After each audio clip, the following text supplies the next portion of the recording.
দেখো, তোমার একটি ওয়েবসাইট আছে, তুমি একটি ওয়েবসাইট ডিজাইন করেছো এবং ডিজাইন করার পরে কোনো কারণে তোমার ওয়েবসাইটের আইডি বা পাসওয়ার্ড সেটা অন্য কারোর কাছে রয়ে গেছে। সেটা হতে পারে তুমি যে ডিজাইন কোম্পানিকে দিয়ে বানিয়েছিলে বা যে ডিজাইনারকে দিয়ে বানিয়েছিলে তার কাছে রয়ে গেছে, বা অন্য কোনো কারণে কারোর কাছে বাই মিস্টেক তোমার আইডি পাসওয়ার্ড রয়ে গেছে। তো সেক্ষেত্রে কিন্তু একটা সম্ভাবনা থাকে যে তোমার ওয়েবসাইট যে কোনো সময় কিন্তু তোমার কন্ট্রোলের বাইরে চলে যেতে পারে, তুমি কিন্তু অ্যাডমিন নাও থাকতে পারো। তো সেক্ষেত্রে একটা কনসার্ন থাকে সিকিউরিটি। তো আজ আমরা একটা প্লাগইনের বিষয়ে কথা বলবো যেটা এই সমস্যার সমাধান করবে। কারণ নর্মালি দেখো, আমরা ফেসবুক বা ইনস্টাগ্রাম বা টুইটার যাই আমরা ব্যবহার করি, সেখানে কিন্তু একটা বিষয় থাকে যে টু ফ্যাক্টর অথেন্টিকেশন অন করতে হয়। তো আমরা সোশ্যাল মিডিয়াতে আমাদের নিজের প্রোফাইলে টু ফ্যাক্টর অথেন্টিকেশন অন করি, বাট আমাদের ওয়েবসাইটে করি না। তো আজ আমরা দেখব যে টু ফ্যাক্টর অথেন্টিকেশন বা মাল্টি ফ্যাক্টর অথেন্টিকেশন কীভাবে অ্যাক্টিভেট করে বা কোন প্ল্যাগিনের মাধ্যমে আমরা এই টু ফ্যাক্টর অথেন্টিকেশনটা করতে পারি। Actually two factor authentication means যদি কেউ তোমার ওয়েবসাইটের আইডি পাসওয়ার্ড জানে এবং সে আইডি পাসওয়ার্ড দিয়ে যখন লগ ইন করতে যাবে, তো সেই মুহূর্তে কিন্তু একটা কোড তোমার মোবাইল নাম্বারে আসবে এবং যেটা কিন্তু অনেক সিকিউরিটি প্রোভাইড করবে। যদি তুমি ওই কোডটা যত সময় না পর্যন্ত ভেরিফাই করাবে তত সময় পর্যন্ত কিন্তু তোমার ওয়েবসাইটটি খুলবে না। ঠিক আছে? তো এই জিনিসটা করলে কিন্তু তুমি আর একটা ধাপ, তোমার যে ওয়েবসাইটের সিকিউরিটি সেটা আর একটা ধাপ কিন্তু এগিয়ে নিয়ে যেতে পারবে। তো চলো দেখা যাক কিভাবে আমরা এটা করতে পারি, কোন প্ল্যাগিনের সাহায্যে আমরা এটা করব। তো প্রথমে আমরা আমাদের ওয়ার্ডপ্রেস ড্যাশবোর্ডে আসব। আসার পরে প্ল্যাগিনসে যাব, অ্যাড প্ল্যাগিনসে ক্লিক করব। তো দেখো, আমরা সার্চ প্ল্যাগিনে যাব, এখানে গিয়ে সিম্পলি টাইপ করব টু ফ্যাক্টর। তো টু ফ্যাক্টর এটা টাইপ করার পরে এখানে দেখতে পাবে এরকম একটা লোগো দিয়ে যে প্ল্যাগিনটা আছে, এটাই প্ল্যাগিন। এটাই আমরা আজ দেখব যে এটা দিয়ে কিভাবে আমাদের যে ওয়ার্ডপ্রেস সিকিউরিটি সেটাকে আরেকটু এক ধাপ এগিয়ে নেওয়া যায়।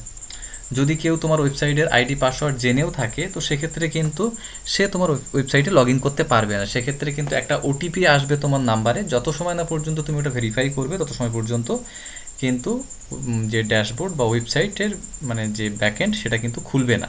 ঠিক আছে? তো সবার প্রথমে আমরা ইনস্টল নাও এখানে ক্লিক করব এবং দেখো একটা জিনিস, দেখো যে টু ফ্যাক্টর যেটা আছে এটা কিন্তু ডেভেলপার ওয়ার্ডপ্রেস নিজেই, এবং এটা 5 স্টার রেটিং তুমি দেখতে পাচ্ছ এবং 1 লক্ষেরও বেশি অ্যাক্টিভ ইনস্টলেশন আছে। তো এটা অনেক পপুলার একটা প্ল্যাগিনস এবং লাস্ট আপডেট হয়েছে 5 মাস আগে।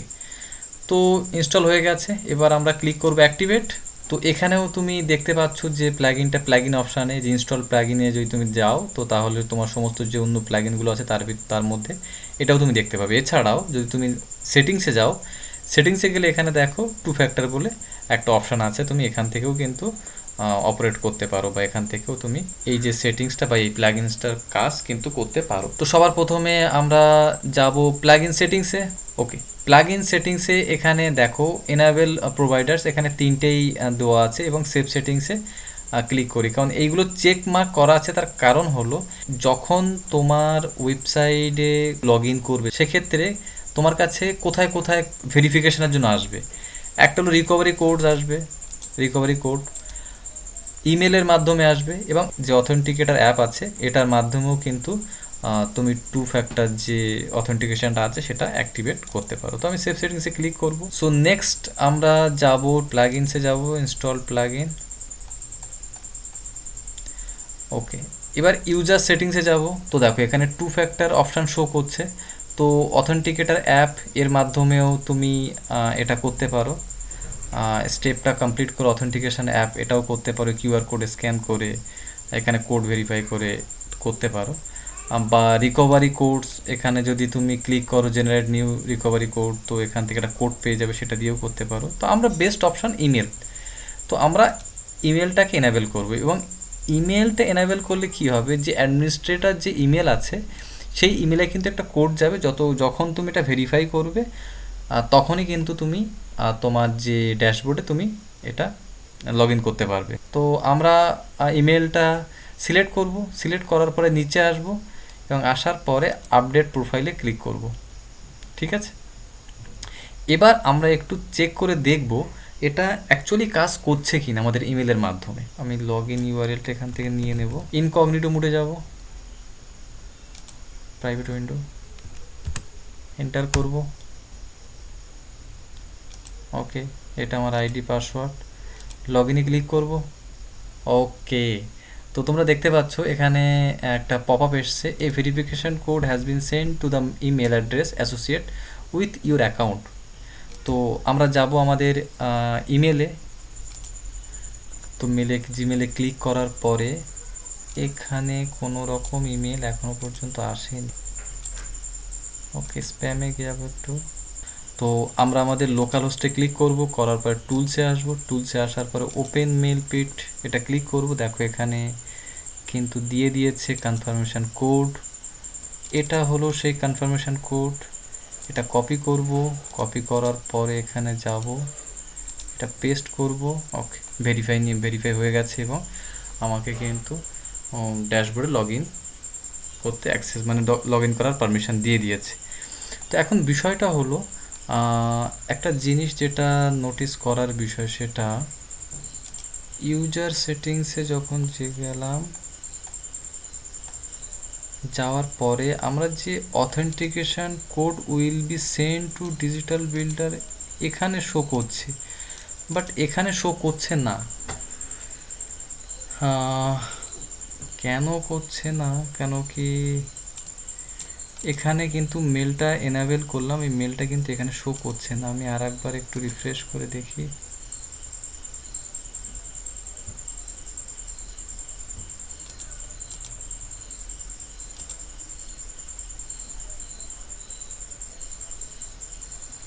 তো না, মেলটা কিন্তু এখানে শো করছে না। মেলটা শো করছে কোথায়? মেল পিড, মানে আমাদের যে বিজনেস মেল আছে, সেই বিজনেস মেলেই কিন্তু এই কোডটা শো করছে।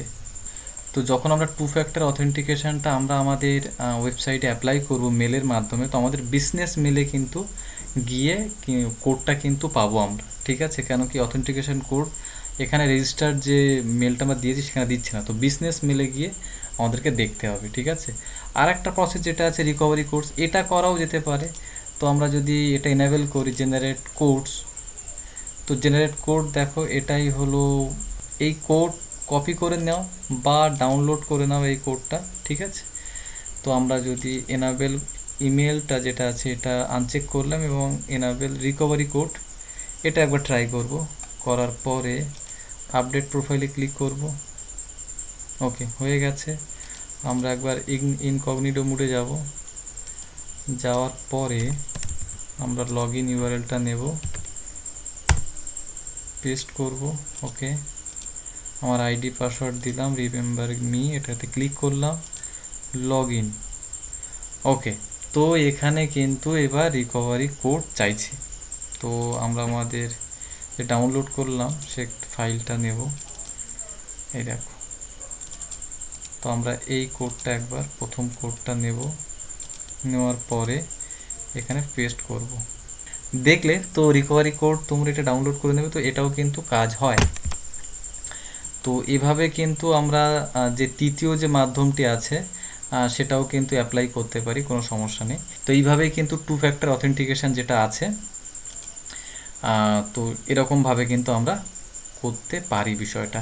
আর একটা বিষয় আছে কিউআর কোড দিয়ে, এটাও তুমি একবার চেষ্টা করে দেখতে পারো, ঠিক আছে? তো প্রবলেম আমি তোমাদের দুটো দেখিয়ে দিলাম, রিকভারি কোডস এবং ইমেল। এইভাবে কিন্তু তোমরা ট্রাই করতে পারো এবং প্রাইমারি মেথডস এখানে রিকভারি কোডস দিতে পারো, যেহেতু প্রাইমারি মেথড এটা আছে। যদি ইমেল থাকে তো সেক্ষেত্রে ইমেলের ক্ষেত্রে এখানে কিছু শো করছে না। তো যদি ইমেলটা দুটোই এনেবেল করে দিই এবং আপডেট প্রোফাইলে ক্লিক করি, ওকে, আমরা নতুন একটা প্রাইভেট মোডের একটা ট্যাব নেব, এন্টার করব। ওকে, তো আমার আইডি পাসওয়ার্ড দিলাম, চেকবক্সে ক্লিক করলাম, লগ ইনে ক্লিক করলাম। এবার দেখো এখানে দুটো অপশনই শো করছে। আমরা দুটো যেহেতু এখানে চেক করেছিলাম, এখানে দেখো ভেরিফিকেশান কোড ইমেলে গেছে অ্যাসোসিয়েটেড উইথ ইউর অ্যাকাউন্ট। ওকে, তো ভেরিফিকেশান কোড গেছে ইমেলে। এখানে কিন্তু আর একটা অপশান দিয়েছে having problems use a recovery code. তো দুটো অপশান এখানে কিন্তু দিয়েছে, ঠিক আছে? আমরা যদি যে কোনো একটা ইউজ করে আমরা এটা করতে পারি। তো আমরা যদি আমাদের মেলটা খুলি, তো এখানে দেখো কনফার্মেশন কোড এখানে দিয়েছে, কপি করলাম। এটা কপি করার পরে আমরা এখানে যদি পেস্ট করি তো অটোমেটিক খুলে যাবে। অথবা আমরা কিন্তু ইউজে রিকভারি কোড, যে রিকভারি কোডটা আমরা ডাউনলোড করে রেখেছি, ওটা কিন্তু খুব ইম্পর্টেন্ট, ওটা কিন্তু তোমাদেরকে সেভ করে রাখতে হবে, ঠিক আছে? তো আমি মেল থেকে যেহেতু এটা দিলাম, তো দেখো আমার ড্যাশবোর্ডটা খুলে গেল। তো মেনলি এইভাবে কিন্তু টু ফ্যাক্টর অথেন্টিকেশন আমরা ব্যবহার করতে পারি। এখানে আমি 3টে অপশান আছে, আমি তোমাদেরকে দুটো দেখিয়ে দিলাম সহজ মাধ্যম। এই দুটো যদি তোমরা ব্যবহার করো তো অনেকটা ইজি হবে বিষয়টা। তোমরা চাইলে কিউআর কোডটাও করতে পারো, কোনো সমস্যা নেই। তো মেনলি এইভাবে কিন্তু আমরা আমাদের যে সিকিউরিটি সিস্টেম, সেই সিকিউরিটি সিস্টেমকে আর একটা ধাপ এগিয়ে নিয়ে যেতে পারি আমাদের ওয়েবসাইটে, ঠিক আছে? কারণ এখন দেখো, এখন তো মেনলি অনেক বেশি ব্রুট ফোর্স অ্যাটাক হয়, মানে বট আসে এবং কন্টিনিউয়াসলি অ্যাটাক করে, ঠিক আছে? বারবার অ্যাটাক করে। তো সেক্ষেত্রে কিন্তু এই অথেন্টিকেশন যে কোড আছে বা এই যে মানে টু ফ্যাক্টর যে যে বিষয়টা আছে, এটা কিন্তু অনেকটা হেল্প করবে আমাদের সাইটকে হ্যাকিং থেকে প্রতিরোধ করার জন্য, ঠিক আছে? তো আজ এই পর্যন্ত। যদি ভিডিওটা ভালো লেগে থাকে তো অবশ্যই জানিও, এবং তোমার মতামত জানিও যে তুমি কোন প্লাগইন ইউজ করো পার্টিকুলারলি। তো আজকে এই পর্যন্ত, দেখা হচ্ছে নেক্সট ভিডিওতে।